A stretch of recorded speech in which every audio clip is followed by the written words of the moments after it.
Hello दोस्तों, welcome back to my YouTube channel. आज हम दोस्तों बात करने वाले हैं हिंदी यूपी बोर्ड। हिंदी में जो पहला पार्ट है काव्य खंड, काव्य में वो है सूरदास का नाम है काव्य खंड। तो दोस्तों ये बहुत ही इंपॉर्टेंट चैप्टर है आप लोगों को, कक्षा 10 वालों के लिए, यूपी बोर्ड के लिए। हर साल इससे एक पद्य आप लोगों को आता है जिसका ससंदर्भ आप लोगों को व्याख्या करना होता है। तो दोस्तों आज हम पूरा व्याख्या करने वाले ससंदर्भ और काव्यगत सौंदर्य भी बताएंगे, सब कुछ इस वीडियो में। तो दोस्तों बने रहिए लास्ट तक हमारे वीडियो में और पढ़ते रहिए। तो दोस्तों शुरू करते हैं। तो दोस्तों सबसे पहले पद्य से शुरू करते हैं। तो सबसे पहला पद्य है, चरण कमल बंदो हरिराई, जाकी कृपा पंगु गिरि लंघै, अंधे को सब कुछ दर्शाई। बहिरो सुने गूंग पनि पुनि बोले, रंक चले सिर छत्र धराई। सूर दास स्वामी करुणा में, बार बार बंदों तिहि पाई।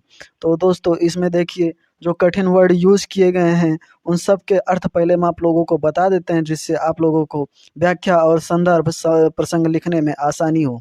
तो दोस्तों देखिए पहली लाइन में लिखा है हरि राई।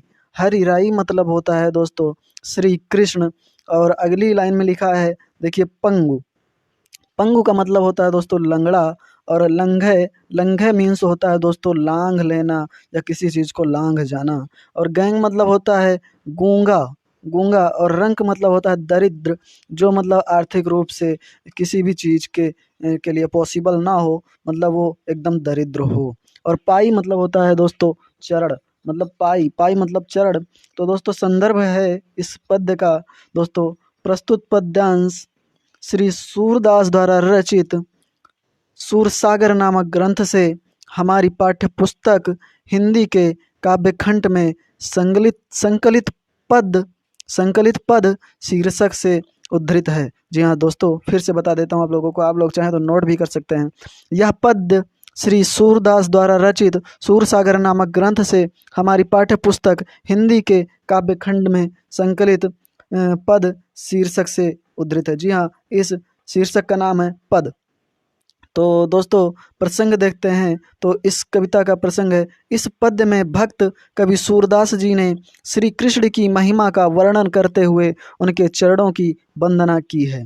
तो दोस्तों एक बात आप लोगों को बता दूं कि अगर आप लोग कुछ सीख रहे हैं कहीं से तो प्लीज़ चैनल को सब्सक्राइब करें। अगर नहीं सीखा आप लोगों ने तो ना भी करें, कोई ज़बरदस्ती नहीं है। लेकिन अगर आप लोगों को कुछ सीखने को मिल रहा है हमारी मेहनत से तो आप प्लीज़ चैनल को सब्सक्राइब करें। बार बार हमें कहना नहीं चाहिए आप लोगों से। तो देखते हैं व्याख्या क्या होता है। तो व्याख्या क्या है, इसमें सूरदास जी ने श्री कृष्ण के पदों की जो है वो पदों को उनके कमल के स्वरूप बताया है। और बताते हुए देखिए क्या कहते हैं। तो कहते हैं, शिरोमणि सूरदास श्री कृष्ण के कमल रूपी चरणों की वंदना करते हुए सूरदास जी कहते हैं कि इनके चरणों का प्रभाव बहुत ही व्यापक है। इनके चरणों का प्रभाव बहुत ही व्यापक है।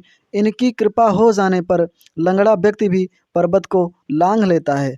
जाकी कृपा पंगु गिरि लंघै, अंधे को सब कुछ दर्शाए। और जिस अंधे पर इनकी कृपा हो जाती है उसे फिर से सुनाई देने लग जाता है। बहरा व्यक्ति भी इनके प्रभाव से बोलने लग जाता है। और गूंगा जो होता है वो भी बोलने लग जाता है। तो दोस्तों सूरदास जी कहते हैं कि श्री कृष्ण के प्रभाव से जो रंक चले सिर छत्र धराई, मतलब एक दरिद्र भी अपने सिर पर छत्र धारण करके चलने लगता है। मतलब कि श्री कृष्ण की महिमा बहुत ही महान है। और आगे कहते हैं सूरदास जी, सूरदास स्वामी करुणामय, बार बार बंदों तिहि पाई। तो सूरदास जी कहते हैं कि ऐसे दयालु, करुणामय मतलब दयालु प्रभु श्री कृष्ण के चरणों की मैं बार बार वंदना करता हूँ। तो दोस्तों ये व्याख्या हो गई, आप चाहें तो लिख सकते हैं, मैं फिर से एक बार दोहरा देता हूँ। अब इस बार मैं जल्दी से बता देता हूँ लोगों को। शिरोमणि सूरदास श्री कृष्ण के कमल रूपी चरणों की वंदना करते हुए कहते हैं, इन चरणों का प्रभाव बहुत ही व्यापक है। इनकी कृपा हो जाने पर लंगड़ा व्यक्ति भी पर्वत को लांघ लेता है और अंधे को सब कुछ दिखाई देने लगता है। इन चरणों के अनोखे प्रभाव के कारण बहरा व्यक्ति सुनने लगता है और गूंगा पुनः बोलने लग जाता है। किसी दरिद्र व्यक्ति पर श्री कृष्ण के चरणों की कृपा हो जाने पर वह राजा बनकर अपने सिर पर राजछत्र धारण कर लेता है। सूरदास जी कहते हैं कि ऐसे दयालु प्रभु श्री कृष्ण के चरणों की मैं बार बार वंदना करता हूँ। तो दोस्तों काव्यगत सौंदर्य भी आप लोगों को बता दें तो भाषा जो है वो साहित्यिक ब्रज है। और श्री कृष्ण के चरणों का असीम प्रभाव इसमें वर्णित किया गया है। कवि का भक्ति भाव अनुकरणीय है। और शैली जो है वो इस पद्य में शैली मुक्तक है और छंद है गेय पद, और इसमें रस जो है वो भक्ति है, क्योंकि इसमें भक्ति की गई है और शब्द शक्ति लक्षणा है। तो दोस्तों अगर वीडियो पसंद है तो प्लीज़ चैनल को सब्सक्राइब करें। और दूसरा पद हम आप लोगों को बता देते हैं। अभिगत गति कछु कहत न आवे, ज्यों गूंगे मीठे फल रस को अंतर्गत ही भावे, परम स्वाद सब ही सुनिरंतर अमित तोष उपजावे, मन बानी को अगम अगोचर सो जाने जो पावे, रूप रेख गुण जाति जुगति बिन निरालंब कित धावे, सब विधि अगम विचार ही ताते सूर सगुन पद गावे। तो दोस्तों इसका भी संदर्भ जैसे पहले कविता का मैंने बताया सेम रहेगा, आप लोगों ने नोट किया होगा आशा करता हूँ। तो इसमें जो कठिन शब्द हैं उसका अर्थ है अभिगत मतलब निराकार ब्रह्म, गति मतलब दिशा, अंतर्गत हृदय में, भाव मतलब अच्छा लगना, परम मतलब बहुत अधिक, अमित मतलब अधिक, तोष मतलब संतोष, उपजावे मतलब उत्पन्न करना होता है, अगम मतलब जहाँ पहुँच से बाहर हो मतलब अगम में, और अगोचर मतलब जो इंद्रियों से ना जाना जा सके, जिसे देखा ना जा सके, छुआ ना जा सके, और रेख मतलब होता है दोस्तों आकृति, जुगति मीन्स होता है युक्ति। तो दोस्तों इसका प्रसंग है इस पद में सूरदास जी ने निर्गुण ब्रह्म की उपासना में कठिनाई बताते हुए सगुण ईश्वर की लीला के गाने को ही श्रेष्ठ बताया है। मतलब उन्होंने कहा है कि निर्गुण ब्रह्म की उपासना से अच्छा है सगुण ब्रह्म की उपासना की जाए। तो दोस्तों इसकी व्याख्या है कि देखिए अभिगत गति कछु कहत न आवे। सूरदास जी कहते हैं कि निर्गुण ब्रह्म का जिसे देखा ना जा सके, अभिगत जो अभिगत हो उसका वर्णन करना अत्यधिक कठिन होता है।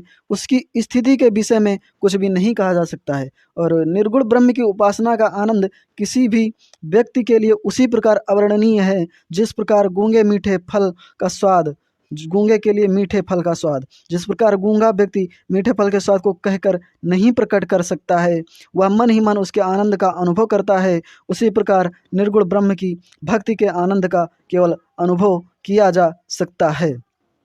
परम स्वाद सबही सुनिरंतर अमित तोष उपजावे, मन बानी को अगम अगोचर सो जाने तो पावे। तो आगे देखिए उसे वाणी द्वारा नहीं प्रकट किया जा सकता। यद्यपि निर्गुण ब्रह्म की प्राप्ति से निरंतर अत्यधिक आनंद प्राप्त होता है और उपासक को उससे असीम संतोष भी प्राप्त होता है, परंतु वह प्रत्येक की सामर्थ्य से बाहर की बात है। मतलब निर्गुण ब्रह्म को प्राप्त नहीं किया जा सकता है और उसे इंद्रियों से नहीं जाना जा सकता है। वह निर्गुण ब्रह्म का ना कोई रूप होता है, ना कोई आकृति, ना उसकी कोई निश्चित विशेषता होती है, और ना ही कोई जाति होता है, और ना ही निर्गुण ब्रह्म को किसी भी युक्ति से पाया जा सकता है। और मन ऐसी स्थिति में भक्त का मन किसी भी आधार के बिना भटकता रहेगा और वह ब्रह्म को प्राप्त नहीं कर पाएगा, क्योंकि निर्गुण ब्रह्म सभी प्रकार से पहुँच के बाहर हैं। इसी कारण सभी प्रकार से विचार करके ही सूरदास जी ने सगुण श्री कृष्ण की लीला के पद का गाना अधिक उचित समझा है। और इसमें बताया है सूरदास जी ने कि निर्गुण ब्रह्म की उपासना करने में बहुत कठिनाई होती है, क्योंकि उसका रूप स्वरूप कुछ होता नहीं, हमें उसे पा नहीं सकते हैं। इसलिए हम सगुण मतलब हम श्री कृष्ण की लीला के पद का गान अधिक उचित समझते हैं। मैं एक बार फिर से पढ़ देता हूँ दोस्तों, आप लोग नोट कर लीजिए। सूरदास जी कहते हैं कि निर्गुण ब्रह्म का वर्णन करना अत्यधिक कठिन है, उसकी स्थिति के विषय में कुछ भी नहीं कहा जा सकता है। निर्गुण ब्रह्म की उपासना का आनंद किसी भी भक्त के लिए उसी प्रकार अवर्णनीय है जिस प्रकार गूंगे के लिए मीठे फल का स्वाद। जिस प्रकार गूंगा व्यक्ति मीठे फल के स्वाद को कहकर नहीं प्रकट कर सकता है, वह मन ही मन उसके आनंद का अनुभव लेता है, उसी प्रकार निर्गुण ब्रह्म की भक्ति के आनंद का केवल अनुभव किया जा सकता है, उसे वाणी द्वारा प्रकट नहीं किया जा सकता है। यद्यपि निर्गुण ब्रह्म की प्राप्ति से निरंतर अत्यधिक आनंद प्राप्त होता है और उपासक को उससे असीम संतोष भी प्राप्त होता है, परंतु वह प्रत्येक की सामर्थ्य से बाहर होता है। तो दोस्तों इसके साथ इसको एंड करते हैं। तो दोस्तों इसका सारांश ये है कि सूरदास जी ने बताया है कि हमें निर्गुण ब्रह्म की उपासना में बहुत ज़्यादा कठिनाई होती है, इसलिए हम सगुण मतलब श्री कृष्ण की लीला के पद का गाना अधिक उचित समझते हैं। तो दोस्तों अगर आप लोगों को अच्छा लगा वीडियो, आपने कुछ सीखा हो तो प्लीज़ चैनल को सब्सक्राइब करिए। अगर सीखा है तो करिए दोस्तों, आप लोगों को इसमें कुछ छोटा नहीं समझना चाहिए, क्योंकि आप अगर सीख रहे हैं तो आपको किसी को श्रेय देने में बुरा नहीं समझना चाहिए। और दोस्तों अगर आप का एक सब्सक्रिप्शन ऐसे मिलता रहता है तो हमें मोटिवेशन मिलता रहता है। और आगे के भी छंद हम 3-4 आप लोगों के लिए तैयार रखे हैं, वो भी हम आप लोगों के लिए अवेलेबल कराने वाले हैं। तो दोस्तों प्लीज़ चैनल को सब्सक्राइब करें और वीडियो को शेयर करें, लाइक करें। Thank you.